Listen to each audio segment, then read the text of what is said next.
Hi, thanks for joining us for a review of the Purdue CME Group Ag Economy Barometer survey results for the month of February 2020. This month, the survey was conducted from February 10th through the 14th, and of course, releasing the report on March 3. The Ag Economy Barometer rose slightly during the month of February, 1 point higher than it was in January. That leaves us 18 points higher than we were in December, and it's the highest barometer reading we've ever had since we collected data in the fall of 2015. The rise in the barometer this month, small though it was driven by an increase in the index of current conditions. The index of current conditions rose from a reading of 142 to 154 this month. The index of future expectations fell slightly from 179 to 175, but retained most of the optimism that we gained in the January period relative to December. There was a modest improvement in the Farm Capital Investment Index from a reading of 68 in January to a reading of 72 in February, and all of that rise in the Capital Investment Index was attributable to an improvement in the index of current conditions.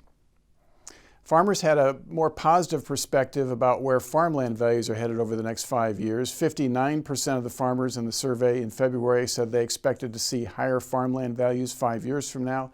That was up from 50% in January and just 48% in December.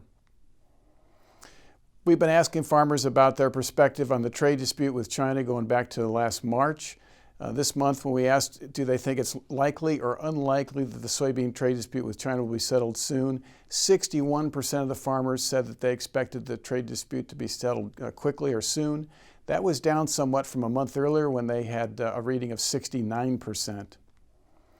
When we followed up and said, do you think the trade dispute with China will ultimately be resolved in a way that benefits U.S. agriculture? That was pretty steady with the prior month at 80% saying they expected a positive outcome.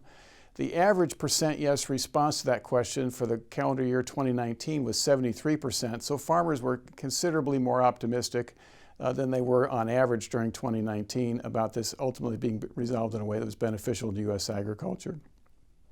We also asked farmers to what degree do they expect the recent signings of the U.S.-Mexico-Canada trade agreement and the Phase 1 trade agreement with China to relieve their concerns about the impact of tariffs on their farm's income. And 76% of the farmers said they were either somewhat or completely relieved as a result of the signing of those agreements, indicating there's a lot of positive expectations with respect to those trade agreements. We also followed up and asked, do they expect to see a MFP payment for the 2020 crop here in 2020? 55% of the farmers in our survey this month said they did not expect to receive an MFP payment in 2020. Back in August of 2019, when we asked the same question, the results were quite different. 58% of the farmers at that time said they expected to receive an MFP payment for crops produced in 2020. Finally, we're in the midst of program sign-up under the 2018 Farm Bill, and we asked soybean farmers this month which program that they plan to sign up for under the 2018 Farm Bill. 37% of the farmers in our survey said they were still uncertain with respect to which program they're going to sign up for. 38% said they were going to sign up for the Ark County program, and 19% said they planned to sign up for the PLC program, with just 7% of the respondents in the survey expecting to sign up for the Ark individual program. That wraps up our review of the February Purdue CME Group Ag Economy Barometer survey results.